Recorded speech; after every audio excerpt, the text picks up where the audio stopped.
다음날 0시, 효력 시작도 다음날 0시, 다음날 옆 가게가 조용해야 된다. 옆 가게에서 아무 소리도 안 들려야 된다. 그럴 가능성은 없잖아요. 기본을 탄탄히 다지시고 그다음에 용어에 빨리 익숙해지시면 문제 푸시는데 큰 어려움은 없겠습니다. 자, 계속해서 보시죠. 자, 이제 3장 사업시행계획서 인가입니다. 첫 번째 계획 정비계획으로 위치 결정. 그러니까 두 번째 계획 그러니까 사업시행계획서 설계도 결정이죠. 뭐 설계도 사업하는 곳마다 다 고유의 사업계획들이 있고 다 계획이 다 다를 거잖아요. 법에서 담고 있는 내용 많지 않습니다. 3장 1절 그러니까 굵은 1번 사업시행계획서 내용. 시행자는 시도사가 고시한 정비계획에 따라 사업시행계획서를 작성하고 다음 서류를 첨부해서 시장구수에게 제출하고 사업시행계획서 인가, 사업시행인가를 받아야 된다. 그러니까 조합을 비롯한 시행자가 정해져 있죠. 그러면은 앞서 정했던 첫 번째 계획에 어긋나면 안 되죠. 첫 번째 계획에 맞게. 예를 들면 여기에 용적률 300% 그래서 주거면적 3만이다. 그러면은 그러니까 300제곱미터 100첸지, 100제곱미터 300첸지가 정해지는 거지. 그걸 뭐 4만 5천, 4만으로 뽑아낼 수는 없는 겁니다. 정비계획에 맞게 어긋나지 않게 사업시행계획서 작성해서 인가를 받는다. 그런데 이때는 또 세 글자를 숨겨서 사업시행인가라고 한다고요. 뭐 여러 가지 내용들이 들어가겠죠. 별별 내용들이 다 들어가는 겁니다.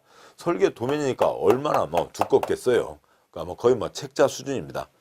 뭐 1번 정관 등, 2번, 3번 사업시행계획서, 3-1번 토지이용계획, 3-2번 정비기반시설, 공동이용시설 설치계획, 3-6번 건축물의 높이, 용적률 등에 대한 건축계획, 3-9-4 설계도서, 3에 3-9-8 토지건축물에 대한 권리자 권리의 명세, 4번 수용 사용할 토지건축물의 명세, 소유권 외의권리 명세 등등이 포함됩니다. 이러저런 내용들 다 들어가겠죠.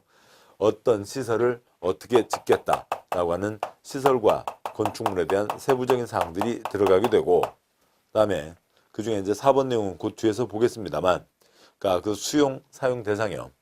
예를 들면은 종전 토지건축물 소유자에게 새 토지건축물을 주는데, 그러니까 찌끄만 땅, 찌끄만 집 가진 사람들에게 또 다 아파트를 한 채를 줄 수는 없잖아요. 어느 선을 정해서 그러니까 그 사람들에게는 아이고 아쉬워서 어쩐대요. 근데 어떻게요? 그러니까 사업을 이 정도까지 못 짓는데 다 드릴 수가 없네요. 그러니까 개발법의 환지에 과소토지 환지부 지정과 마찬가지죠. 예를 들어서 그래서 90제곱미터 이상은 나와야 아파트를 한 채 신청을 할 수 있다. 그러면 30제곱미터 가진 사람은 이 사람에게는 아파트를 줄 수가 없죠. 돈 줘서 내보내는 수밖에 없는 겁니다. 그런데 만약에 정관에서 정해져 있고 또 집에 채수에도 여유가 있다면 30제곱미터 가진 사람 3명이 모여서 그럼 우리 모였으니까 우리도 한 채 달라. 그러면 줄 수가 있죠. 90제곱미터 가지고 있으면 한 채를 주는 거니까 이 사람들이 한 사람이 샀든 세 사람이 공유를 하든 공유해봤자 한 표고요. 한 사람 이름으로 됐든 공유해서 한 표가 됐든 같은 거니까 아파트를 신청할 수도 있는 겁니다. 그러니까 이 사람은 안 돼, 어쩔 수 없이 그러니까 돈 주고 가져와야죠. 이 사람 난 싫어. 그러니까 너네들 큰 땅 가진 사람들 너네들 하는데 그러면 나는 못 받으면 나 그냥 이대로 살테요. 안 되죠. 강제로 사오게 되는 겁니다. 강제로 사오는 거니까 뭐가 되고요? 수용이 되죠. 공익사업이니까요. 민법 쪽 보면 수용이 아니라 아까 뭐였고요? 매도 청구로 뺏는 거였죠. 그러니까 거기에서는 재건축과 그러니까 가로주택 정비사업에서는 동의하지 않은 사람 것을 뺏는 거였습니다. 그런데 여기는 작은 사람 것을 뺏는 거죠. 수용으로 가게 되고 그 대상 목록들이 다 포함되게 됩니다. 굵은 2번 사업시행계획서 그 절차가 있는데 그 절차의 세부적인 사항들은 생략하도록 하죠. 아무튼 그 옆으로 하나 둘 셋 넷 다섯 여섯 일곱 칸이라고 하면 그러니까 세 번째 칸에 그러니까 조합 등은 동의를 받아야 됩니다. 몇 평짜리 몇 채 만드냐 중요한 거죠. 그래서 그러니까 과반 동의를 받는 게 원칙이고 끝에서 세 번째 칸에 시장구수가 공고, 공람, 의견서, 반영, 통보, 주민의견 청취, 공람 절차를 거치고 확정하게 됩니다. 그 다음에요. 그러니까 동그라미 1번 문장이요. 그러니까 시장구수 주택공사 등을 제외한 시행자는 주로 이제 조합이죠. 사업시행인가 신청하기 전에 총회를 개최해서 조합원 과반수의 동의를 얻어야 된다 등이 있습니다. 3장 3절 사업시행계획서 인가의 효과. 사업시행계획서가 확정됐습니다. 그러면 여기를 쭉 이어지는 거니까 여기를 그 시간 흐름을 나타내기 위해서 여기를 좀 줄여서 써보도록 하죠. 사업시행계획서 인가가 있었습니다. 몇 평짜리 몇 채가 정해졌다고요. 그러면 이제 그 몇 평짜리 어떤 거 받을 건지 분양신청을 받고 분양신청 하려니까 감정평가를 하게 되죠. 굵은 1번 종전토지건축물 감정평가 기준 시점이 된다. 그러니까 이날 기준으로 해서 감정평가하는 거죠. 이로부터 한참 몇 년 전에 있는 저 앞에 시점으로 평가해봤자 도움이 안 되죠. 가장 가까운 날짜로 감정평가해서 그 날짜 그 가격 순서대로 분양신청 찍어 들어가는 겁니다. 동그라미 1번 고표시설 관리처분계획 내용 가운데 뭐라고 써져 있냐면, 그러니까 여기 내용에 분양 대상자별 종전 토지건축물의 명세 및 사업시행 인가의 고시가 있은 날을 기준으로 한 가격이 있다고요. 이 날짜를 기준해서 감정평가하는 겁니다. 굵은 2번 그러니까 수용 사용, 아까 말씀드린 그거죠.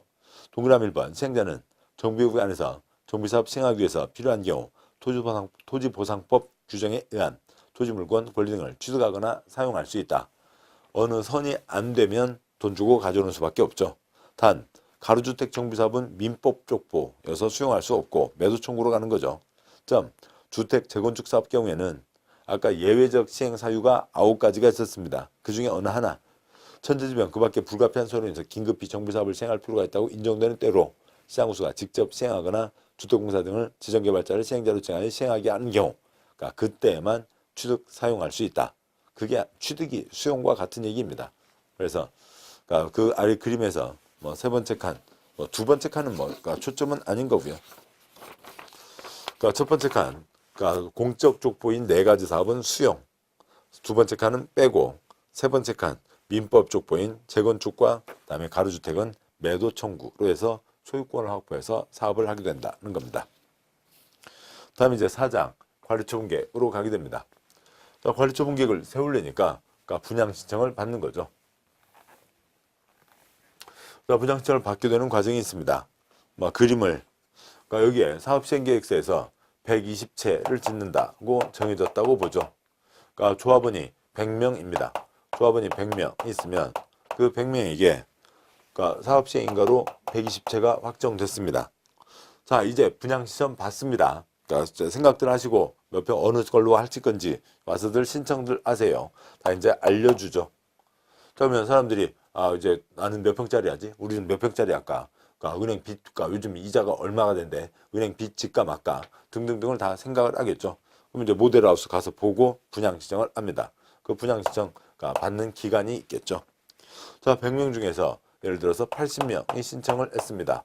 즉 120개 중에 80개를 신청을 했다고요. 그러면 나머지 하나씩 신청한다고 했을 때요. 그러니까 20명은 신청하지 않은 거죠.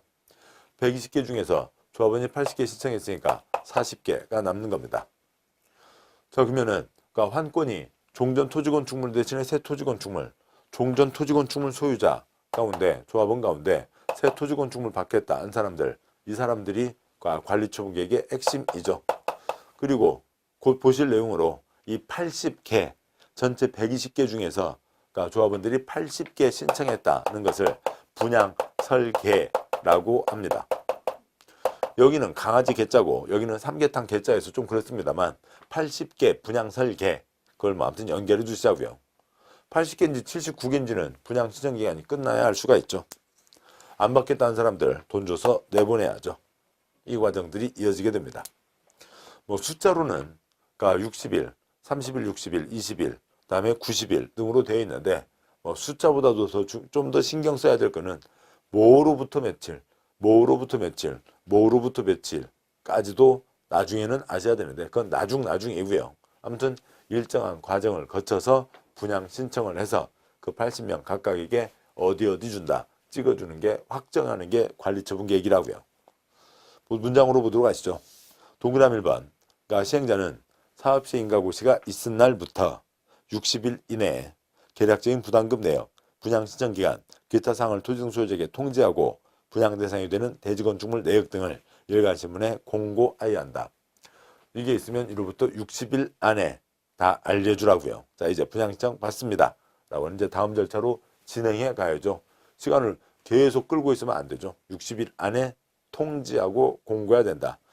조합원에게 통지하는 게 더 중요하죠. 공고는 혹시 못 받은 사람, 모르는 사람이 있을 수 있으니까 신문 광고를 내는 겁니다.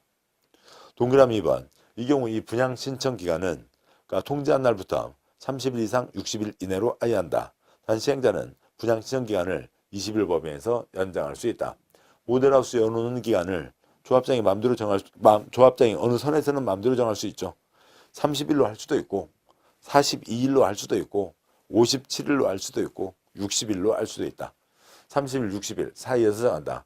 내 막판에 분양 신청 몰려서 좀 걱정된다 싶으면 20일 연장할 수도 있다. 동그라미 3번. 대지건축물을 분양받고자 하는 토지등 소유자는 분양 신청 기간 이내에 시행자에게 대지건축물에 대한 분양 신청을 해야 된다. 그 정해진 기간 안에 가야죠. 30일로 정해졌으면 30일 안에 가야 되지. 뭐 40일째 갔으면은 뭐 모델하우스 철거하고 그러니까 쓰레기만 남아있는 그런 곳이 그렇게 돼 있을 수도 있잖아요. 정해진 기간 안에 가서 신청을 해야 된다. 동그라미 4번. 분양 설계에 관한 계획은 분양 신청 기간 만료되는 날을 기준으로 수립한다. 분양 설계 80개인지 79개인지 언제 알아요? 분양 신청 기간이 끝나야 알 거죠. 그냥 상식적인 내용들입니다. 그래서 핵심 단어 몇 개만 익숙해지시면 그 다음 문장들은 쭉쭉 읽어가는데 큰 어려움은 안 되고요. 뭐 이런 숫자야 몇 번만 반복하시면 돼요. 그러니까 숫자 갖고 틀려서 고생하는 적 없습니다. 그러니까 숫자는 그러니까 공부하시는 동안은 마치 숫자를 외워야 될 그런 부담을 갖게 생각도 하시지만 숫자는 따로 외우지 않아도 자동방으로 다 돼요. 그러니까 그 아파트 현관에 그 열쇠 키를 그러니까 거기를 번호 키로 바꿨습니다. 뭐 이제 그 만약에 연말에 뭐 이리저리한 술자리들 많으신데 그러니까 아저씨들이요. 아주 심한 아저씨는 전봇대 밑에 신발 벗어놓고 그 전봇대에다 아무튼 거기서 주무시는 분도 계시기도 하지만 어지간한 아저씨들 보시면은 그래도 삐삐삐삐삐 그거는 누르고 들어오셔서 현관에 누우셔서 주무시는 분들이 계시는 거죠. 거기에서 그러니까 문 앞에서 삐삐삐삐삐 그걸 까먹으시지는 않는다고요. 또 아니면 가끔은 왜 이걸 바꿔놨어? 막 이제 화를 내시기도 하지만 바꾼 게 아니라 아저씨 손이 이게 다른 데 가서 눌러서 그게 안 되는 거죠. 숫자는 몇 번만 반복하시면 딱 바뀝니다. 몇 번만 읽으시면 되니까 숫자는 전혀 걱정하실 필요가 없어요. 흐름들을 잡아두시고 핵심 단어들을 잡아가시기 바랍니다. 동그라미 5번 생략하고요. 동그라미 6번. 사업시행자는 분양신청하지 않은 자, 분양신청기한 종료 이전에 분양신청 철회한 자, 인가된 관리처분계획에 따라 분양 대상에서 제외된 자에 대해서는 분양하지 않기로 결정된 날 밤 12시, 다음날 0시, 관리처분계획 인가받은 날의 다음날부터 90일 이내 토지건축물 그 밖에 원래돼서 현금으로 청산하여야 한다. 안 받겠다 정해진 사람이 있습니다. 아예 신청을 안 했어요. 나는 안 받을란다. 신청했다가 에이 싫어 철회를 했습니다. 받고는 싶지만 관리처분계획에서 제껴졌다고요. 그러면 이 사람들이 안 받기로 정해졌다. 그 설마 그 조합과 모델하우스 그 분양사무실 그 쫑파티 한 날은 아닐 거잖아요. 법으로 중요한 건데 이 사람이 어디를 받는다 안 받는다가 정해지는 게 관리처분계획이죠. 관리처분계획 인가가 있은 날 밤 12시 다음 날부터 90일 안에는 다 돈 줘서 내보내야 된다라고 하는 거죠. 날짜 하루라도 지나면 다 이자 붙여서 나중에 계산해야 되는 거고요. 그래서 이런 과정을 거쳐서 80명이 정해지게 되는 겁니다. 다음 보시죠. 4장 2절 관리처분계획 작성과 인가가 있습니다. 그럼 관리처분계획에 어떤 내용이 포함되냐라고 하는 거죠. 굵은 1번 관리처분계획의 내용. 이런 거 볼 때 이제 이런 소리가 한번 나와야죠. 관리처분계획 내용이 한쪽이 됩니다. 이걸 어떻게 해요? 뭐 아무 간단하죠. 내용만 이해하시면 됩니다. 뭐 쏘른말 몇 개만 붙이시면 되는 거예요. 관리처분계획이 뭐예요? 종전 토지건축물 대신에 새 토지건축물이죠. 이게 관리처분계획입니다. A가 어디 갖고 있었다고요? B가 어디 갖고 있었다고요? 그래서 A가 종전에 어디 갖고 있었는데 그 다음에 새 토지건축물 어디를 주겠다라고 하는 게 관리처분계획이죠. A가 저 앞에 101번 땅 갖고 있었습니다. A에게는 4블럭에 1번 땅을 주겠다고요. 그러니까 B는 저쪽에 123번지 토지와 건축물 갖고 있었습니다. B한테는 2블럭에 101동 307호를 주겠다고요. 이게 관리처분계획입니다. 그렇잖아요. 종전 토지건축물 소유자에게 새 토지건축물 어디 주겠다는 게 관리처분계획이죠. 그런데 그러니까 공익사업을 하는 건데 너한테 어디 줄게? 그것만 관리처분 계획 이럴 수는 없잖아요. 이 사업 전체는 어떻게 하고 또 이 사업하기 위해서 전체 그러니까 조합은 개인들에게 줄 거 싹 모으면 어디가 되고 사적인 토지들에 모으며 그러니까 공적인 문제는 또 어떻게 처리를 하고 하는 것들이 들어와야죠. 이제 그런 것들이 관리처분 계획인 겁니다. 그걸 문장으로 보시면 이런 거죠. 그러니까 1번, 그러니까 2번, 그러니까 3번, 4번인데 여기에 격가지가 좀 붙어 있을 뿐입니다. 맥을 잡고 그 다음에 세부적인 가닥들을 잡아가시자고요. 외울 거 많지 않습니다. 1번 분양 설계 전체 120개 토지 건축물 중에서 조합원이 아까 80개 신청했다. 그 80개를 뭐라고 불렀다고요? 분양 설계라고 부르는 거죠. 전체 120개 중에서 조합원이 80개 신청했다. 그러니까 조합원에게 80개를 준다. 분양 설계. 2-1번 분양 대상자별 종전 토지건축물의 명세 및 사업시행인가 고시가 있은 날을 기준으로 한 가격. 2-2번 분양 대상자의 종전 토지건축물에 관한 소유권 외유권리 명세. 2-3번 세입자별 손실보상을 위한 권리명세 및 그 평가액 등이 들어가는 겁니다. 이에 이러저런 얘기가 있습니다만 그러니까 세부적으로 보면 일단 환권이죠. 소유권만 넘어가는 게 아니라 기타 권리도 넘어가는 겁니다. 그러니까 2-1번에 그러니까 2-1이요. 그러니까 소유권, 토지건축물, 명세, 소유권을 정리해 놓는 거죠. 그러니까 2-2번 소유권 외의, 그러니까 기타 권리, 명세를 다 정리해 놔야 되고요. 그 다음에 2-3번 세입자니까 임차권인데 임차권은 기타 권리 중에 하나인 거죠. 그런데 그러니까 뭐 예전 그러니까 2009년이었나요? 그 용산에 그러니까 그 서울 용산에서 그 남일당 건물에 그러니까 화재 사건 아무튼 그 철거 대상 되시는 분들 그러니까 이 정비 사업 때문에요. 그분들 주된 초점이 그러니까 세입자분들이셨고 그 보증금과 권리금과 그런 재산 평가에 대한 내용들이었습니다. 그러니까 그쪽에 가장 대표적인 사례로 어느 분이 그러니까 그 조그만 그러니까 통닭집을 여셨어요. 그러니까 그러니까 권리금 8천만 원에 그다음에 그러니까 인테리어 비용해서 거의 1억 5천 들여서 새 치맥집을 열고 장사를 하신 지 6개월 됐습니다. 자, 그런데 사업을 하게 되니까 나가래요. 나가라고 하면서 그러니까 거기 뭐 권리금은 법으로 안 따진다고 돼 있잖아요. 또 그리고 뭐 전기줄, 뭐 내부 인테리어 이것저것 붙여놓은 거 그런 거 돈 별로 쳐주지 않잖아요. 얼마 주고요? 그러니까 200만 원 주고 나가랍니다. 1억 5천 드렸는데 200만 원 받아서 어디로 나가서 뭘 하겠어요? 말도 안 된다. 그러니까 최소한 기본 대화라도 하자. 그러니까 현실적으로 판단해달라. 그런데 이제 그것이 안 되고 그러다가 이제 그런 문제까지 생겼던 거였죠. 소유권 외의 기타 권리 중에 임차권, 세입자에 대해서는 특별히 더 써놔라. 그냥 종전 거를 싹 써놓는 겁니다. 됐죠? 이거면 됐다고요. 그 다음에 3-1번 분양 대상자 주소 및 성명. 3-2번 다음 분양 대상자별 분양 예정 대지건축물의 추산액. 3-2에 가, 나, 다, 라, 마 등은 생략하도록 하죠. 그러면 개똥이 소똥이에게 3-1번 누구누구에게 어디 주겠다. 새 토지 새 건축물 어디 주겠다. 그냥 요 얘기인 거죠. 근데 차라리 초점 하나는 종전 것은 여기서 가격이 정해지는 거죠. 가격을 확정해야 철거를 할 거잖아요. 그래서 사업시행과 고시를 기준으로 해서 감정평가를 다 한 겁니다. 아직 사업하기 전이죠. 사업하면서 모래가 기름가 어떻게 될지 알 수가 없는 거죠.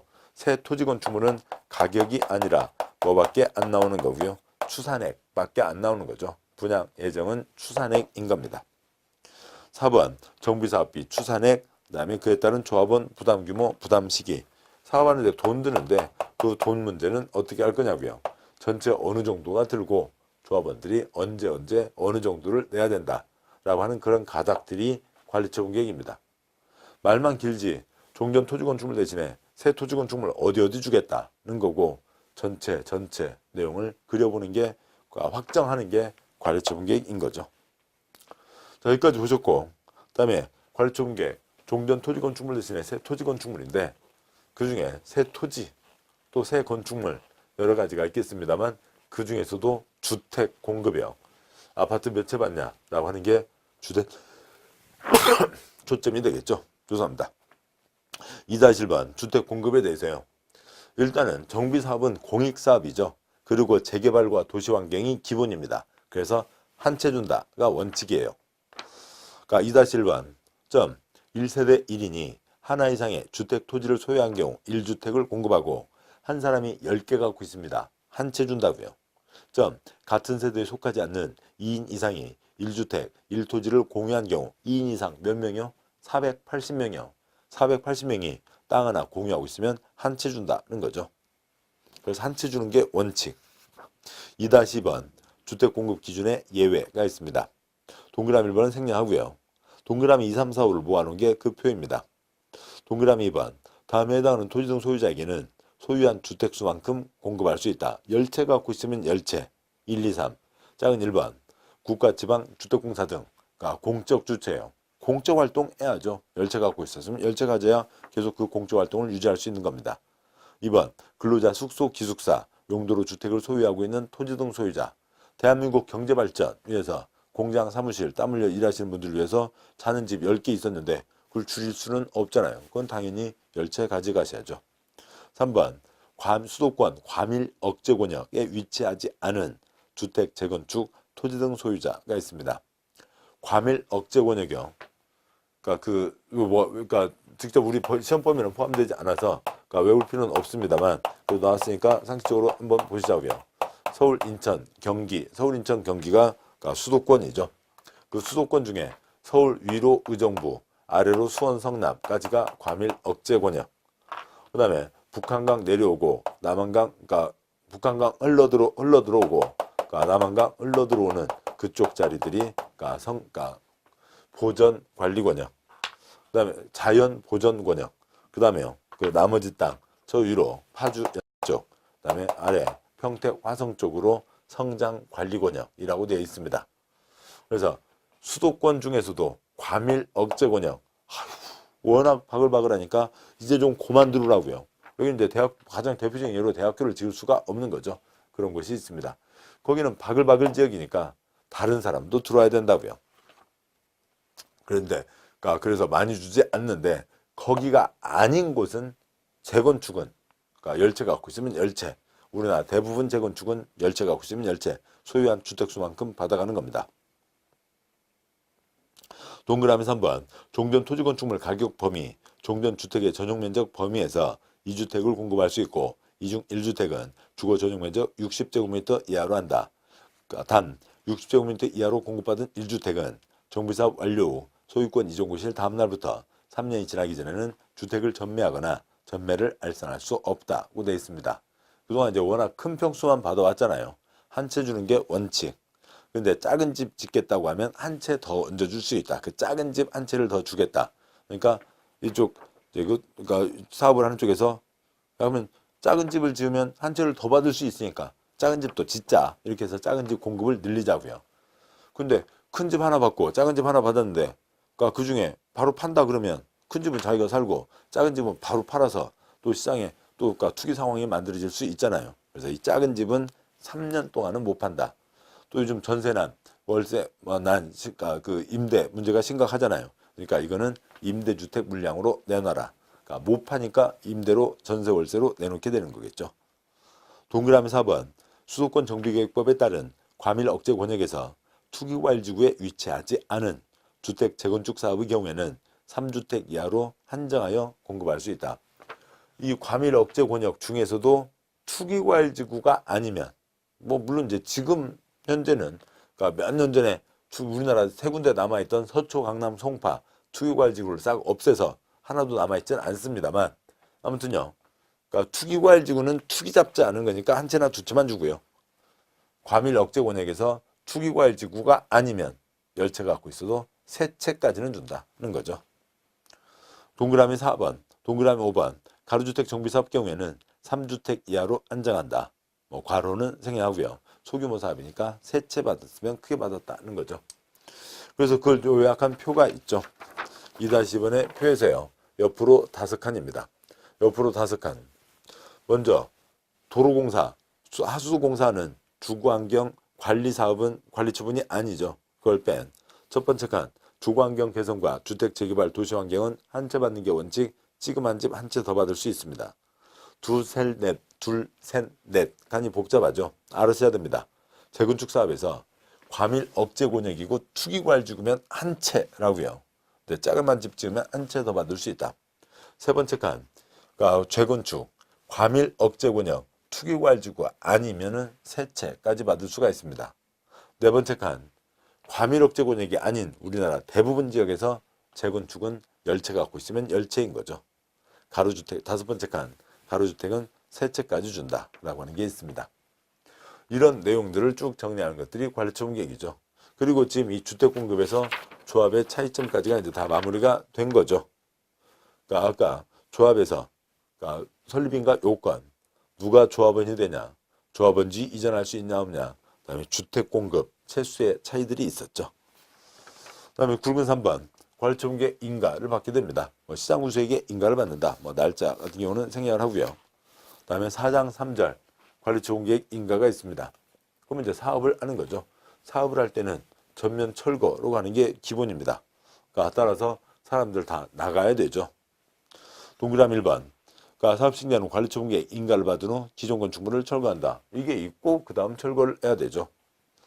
그러니까 상식적인 것 같지만 법으로 얼마 전에 써놨어요. 그러니까 그 뭐요? 특히 그 무슨 조폭 영화 나오는 것들이 있잖아요. 근데 조폭들을 이제 아름답게 해서 이제 그것도 문제가 있습니다만 그것 보면 청년들은 그러니까 고등학생이나 청년들은 조폭이 멋지다고 생각할 수 있잖아요. 아무튼 그러지는 않겠습니다만 영화 친구, 그다음에 송강호 나왔던 무슨 영화도 있었고요. 아버지 역할로 이제 조폭 일을 하면서도 아버지 이제 그 가족 문제도 있었고 그다음에 조인성 땡벌 하고 하던 그런데 재개발 재건축 그런 상황들이 한 번도 빠지지 않잖아요. 아직 이게 다 확정되지도 않았는데 사람들을 쫓아내기 위해서 철거하고 그런 것들이 많았습니다. 이제 안 된다고요. 관리처분 계획 인가가 있은 다음에 철거하라. 그다음에 이제 철거하면 사업을 하고 철거를 해야 되니까 사람 살고 있으면 안 되죠. 동그라미 2번 관리처분 계획 인가고시가 있을 때는 종전 토지건축물 소유자 등등등 권리자는 정비사업 완료, 그러니까 소유권 이전 고시가 있는 날까지 종전 토지건축물에 대해서 사용수익할 수 없다. 사용수익 정지 세 글자 뭐고요? 나가라 인 거죠. 왜요? 철거를 해야 되니까. 언제까지요? 밤 12시까지요. 밤 12시는 곧 이어서 설명드리죠. 이 과정을 거쳐서 사업을 합니다. 공사가 끝났으면 그러니까 소유권 이전을 하게 되죠. 저 그림을 당겨보도록 하죠. 과정을 거쳐서 공사가 끝났습니다. 준공인가가 있다고요. 그럼 관리처분 계획이 정해진 대로 넘겨줘야죠. 그러면 넘겨주는데 그 소유권 이전을 어떻게 할 거냐고요. A에게 그러니까 5번 땅 끈으로 끌고 가요. B에게 300지로 택배로 보내요. 뭐 하면 넘어가요? 아시겠죠? 이제요. 발표하면 넘어가는 겁니다. 근데 환지 처분 때는 공고하면 넘어간다 라고 돼 있었고 여기는 발표를 고시하면 넘어간다. 똑같은 말이에요. 똑같은 말인데 여기서는 고시하면 넘어간다. 고시가 있으면 그날 밤 12시 다음날 0시무로 그러니까 A는 자동방으로 5번 땅 주인이 되는 거고요. B는 자동방으로 307호 주인이 되는 겁니다. 발표하면 넘어가게 된다고요. 근데 이제 요 사이에 이러저러한 절차가 있습니다. 준공인가가 있으면 새 지적도를 만들어야죠. 바로 가기 전에 새 지적도를 만듭니다. 대부분 전면 철거로 가게 되니까 지적도를 만들어야죠. 대조 확정 측량을 하고 지번 부여, 토지 분할 절차를 거쳐. 그러니까 관리처분 계획에서 이미 다 알고 있던 거죠. A한테 5번 땅 주기로 했었죠. B 300지로 받기로 했죠. 알고 그렇지 빨리 줘. 다시 한번 확인하고 관리처분 계획 정한사항을 통지하고 소유권을 이전한다고요. 문장으로 보시죠. 동그라미 1번 시행자는 시장구수에 공사 완료 고시가 있을 때는 지체 없이 대조 확정 측량 토지 분할 절차를 거쳐 새 지적도를 만들고 관리처분 계획의 정한사항을 분양받을 자에게 통지하고 알고 있던 거 확인시키고 대지건축물 소유권을 이전해야 된다. 어떻게 넘겨주냐고요. 이 경우 대지건축물 분양받을 자는 소유권 이전 고시가 있은 날 다음 날에 있은 날 밤 12시 다음 날 0시 다음 날에 대지건축물의 소유권을 취득한다. 그리고 소유권 넘어왔고요. 기타 권리 다 와서 자동방으로 달라붙어야죠. 동그라미 3번. 대지건축물 분양받을 게 위에서 소유권을 이전한 경우 밤 12시에 종전 토지건축물에 그러니까 설정되어 있던 지상권 등등등 여러 가지 권리는 소유권 이전받은 대지건축물에 설정된 것으로 본다. 아유, 죄송합니다. 기타 권리 와서 자동적으로 붙는다 라고 하는 겁니다. 동그라미 4번. 그러니까 시행자는 소유권 이전 고시가 있으면 지체 없이 대지건축물에 대한 등기를 법원 지원, 그러니까 등기소에 촉탁 신청해야 된다. 여기서도 지체 없이 넘겨줘야죠. 넘겨주고 등기도 바로 해야 바로 처분을 할 수가 있죠. 뭐 여기에서도 지체 없이, 여기에서도 지체 없이 사람이 많이 살고 있었고 새로 들어가는 거니까 그러니까 서둘러 넘겨줘라 라고 하는 겁니다. 동그라미 5번 생략하고요. 굵은 3번 청산금 있습니다. 깨끗하게 계산 끝내는 돈. 옛날 땅값 집값과 새 땅값 집값은 이제 새 땅값 집값은 여기에서 확정이 되는 거죠. 그러니까 그 차익을 이제 주고받고 해야 되는 거죠. 동그라미 1번.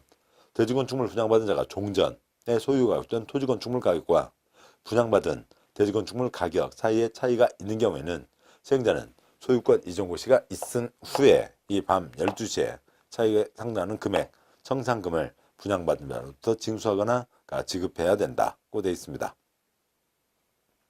자, 그러고요. 그러니까 뭐 동그라미 2, 3, 4 이제 관련된 세부 규정들인데 큰 문제는 안 되고요.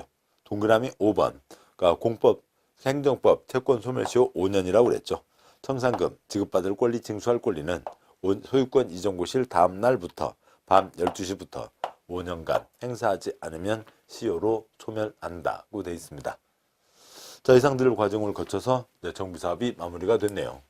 뭐 양이 좀 많습니다만 아까도 계속 이제 많이 말씀드려서 다 아시겠습니다만 6가지 정비사업의 특성, 거기에서 2문제, 조합의 차이점, 거기에서 1.5문제, 거기에서 4문제입니다.